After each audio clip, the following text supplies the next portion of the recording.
Yeah, make this as an unofficial video. Yes. Just talking to myself, maybe. Maybe I won't publish this one. Just thinking about this problem of the simplicity of some of the basic framework that we... Oh, fuck. Pricker. That we live in. The frame is this biological mass. That's the frame of our existence, is the biomass. The first frame that we see, the biggest frame, the loudest frame, whatever you want to call it.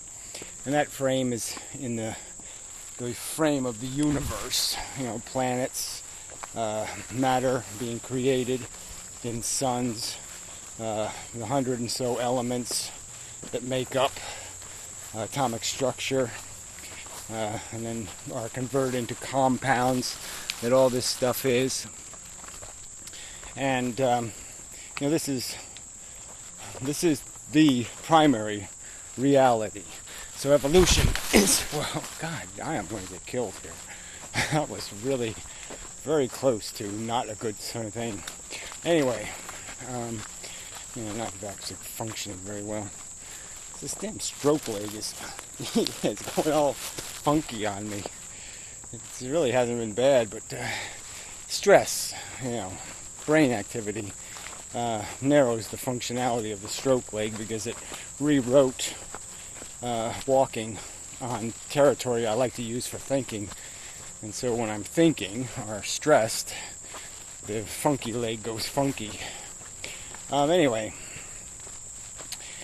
it's just kind of a funny thing to live with. Because, wow, I must be thinking really hard because, man, it is totally not, you know, it's silly walk, you know, and all. Anyway, all right, so this is the vital truth, the big truth, the monstrous truth in the house. And I sort of thought of this. I was going to play the clip, but I just never got around to it. But, you know, there's a scene in Jurassic Park, you know, where the Tyrannosaurus comes in and grabs everything and throws them around, blah, blah, blah. And you're thinking about just the idea that this is the nature of nature. It just makes these machines, right? And it's a really interesting machine. There's no getting around that. It's got all these capabilities. You know, it does this reproduction thing. It has organs for that. It's got all these, you know, mechanisms for surviving. And it's just a machine. And it's just a machine created for that simple purpose to, you know, seed another machine, to just make more of that machine. And, you know, there is this moment you have in when you're thinking about something where you're just like, oh, that's just too clear, too obvious. And you have that sensation of you know, oh, that's it.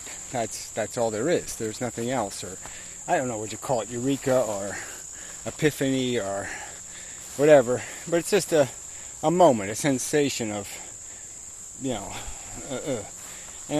but it's not like you can recapture it. Like I could go back and I could say, oh, and I won't see it as clearly as I saw it in that moment.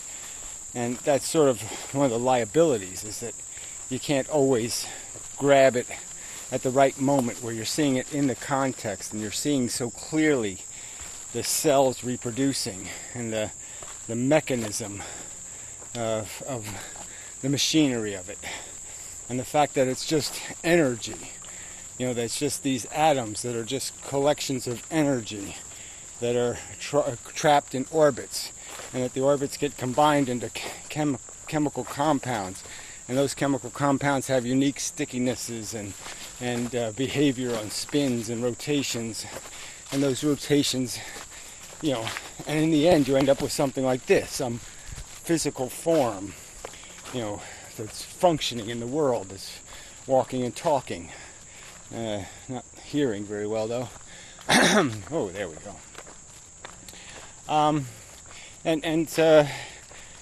Yeah, so I mean, that's the real perspective. That's the real core of everything that's happening. That's the context. That's the necessary frame that's always got to be here in front of us we've always got to see everything in this context of understanding that's the mechanism. Because it's a lie, it's a distortion to be ignorant of it, to ignore that basic function, that basic, it's important. Origins are important. And the dynamics of what's imposed by that history, by that genesis, to get to a point. It's just that context is so much of understanding this moment. This moment isn't, I'm not being true to it, I'm not being honest to this moment if I'm not acknowledging the context that this moment is built on. 4 billion years. I have cellular membranes. I have the biological parts that are essentially 4 billion years old. In terms of the chemical composition.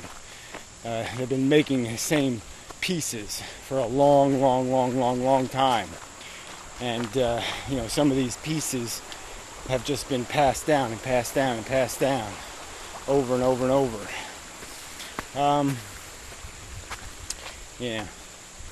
So, yeah.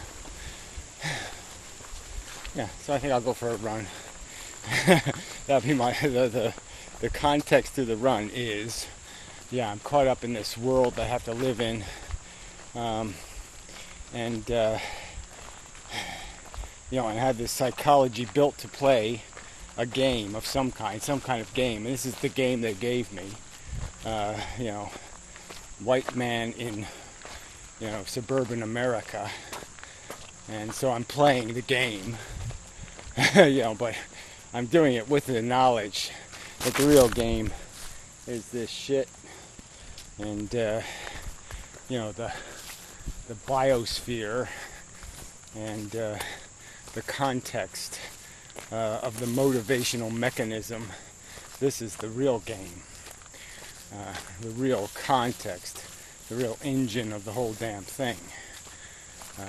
If you're just playing the narrow game, the narrow path, you're missing a big giant world that's swirling around you. That is the real world. This is just subjective crap. That's the real universe. Anyway, enough. So maybe more later and such. Continuing where I left off, probably. I don't know, something about really appreciating the idea of the reality of evolution. And if you can actually do that, actually sense the reality of evolution, the fact of it. I even mentioned in my last video, skeptical heretic, this idea that occurred to me when I was very young, that evolution is, I understood it as a reality before I understood it, in the selfish gene model sense, just in the fact that it was this growing stuff and it just always just kept fighting with itself, that there wasn't a distinction between the blue beetle and the red beetle, and it was just silly for the red beetle to eat the blue beetle to cause it harm and stress and hardship and all that crap. So anyway, but it's really appreciating that. How did the spider web giveaway there? I like that. Yeah, it's a giveaway. Stupid damn frickin' crab spider bit me the other day. Anyway, no consequence, fortunately. This is just so overgrown. Somebody ought to do something about it. Anyway, so it's really hard to, like I said, you have moments. I've had moments, where you see a certain prehistoric animal, you see something, and you're just like, oh man, these machines. It's just these machines created by this biology. And, it's, all just for this one purpose. All just to do this gladiator thing, to do this contesting with each other, to get into the future, That's it. That's all that's happening. That's the whole biosphere is just made out of that one simple mechanism. And it's just they're just all, you can almost see it. I can almost see it, visualize it in my brain, that they're just growing out of a bacterium. The idea of this little replicating cell, and it just evolves into these complex, tool encrusted. It has its bark, and everything's just tool encrusted, weapon encrusted, to fight the war. To have your shields and your swords, and that's all. And it's just for this stupid little single, the replicating cells, whatever they're called. I can't remember. There's a word for them. And that's it. I mean, you're doing this for a frickin', for a cell, for a cell containing some DNA to replicate that cell, and nothing else is going on here in terms of the mechanics, the initiation of it, the mechanism. And we're sitting here with our tool of a brain, and just projecting some other story onto this story. So we have this basic story, and nobody's living in that reality. Nobody's, as far as I can tell, really recognizing the real game, the maze in the maze in the maze, the maze that's really the maze. They're all in these little internal mazes of, getting along with their wife, and get a job promotion, and all the little mazes. And the big maze that we're playing seems lost in all this conversation about what it is to be human, and what the function is. So yeah, it's all these projections based on the personal, the little games we're playing, to comfort the organism. So we're just so caught up in the subjective game, and there's no recognition of the objective game, the big game. And everything else is just a projection of purpose and function. The purpose and function, as defined by the reality, is insane in a sense. It is non-coherent, logically. Replication for the sake of replication. It's not a logically coherent. You can't justify a thing with its mere existence. There has to be more to the story. And so the more that people have added is that, oh yeah, we're interesting. We're bizarre. We're just too compelling in the fact that we're Tyrannosaurusing in this very refined way. We're doing the little pinky out thing, and therefore somehow what we're doing is validated. It's even though it's an accident of the function, like we are the aberrant. We see what the real game is. The great white shark in the ocean. The Tyrannosaurus ruled the earth for 300 million years, or 250 million anyway. Something like that. That's evolution. That's real evolution. And we're this little nuanced section of what the thing can create. But we're just ego. We're just sitting there projecting, saying, okay, we're gonna claim we're valuable because we're interesting. We're interesting to ourselves. So it's a self-fulfilling declaration of function. And it's all, it's not really the subject of this video, but I'll throw it in here because it's sort of a junk video. But, this is the argument is that if I did, I don't want to claim everybody's a racist, but I'm just saying if I denied the existence of your race in the future, would you have the same investment in the existence of the human race? So if white people were not going to exist in the future and would just be darker people, would the average white person have the same investment in the human race? And the argument really goes to the fact that we don't miss the non-existent Martian or the non-existent Venetian, that we don't even consider the fact that we could do genetic experiments and create other living things that had different tools, and that their tools might be more pleasurable and more fun than our tools. It's not that hard to imagine. Even now, just taking the best of the human race, so to speak, and breeding them. We don't think in those terms because that would be logical. And our premise of our value has nothing to do with logic or being reasonable. So anyway, getting back to the core thing, again, it's that kind of thing where you just can't, it's so hard to, there's things you can't make. It's like you can say 50 million people died in World War II.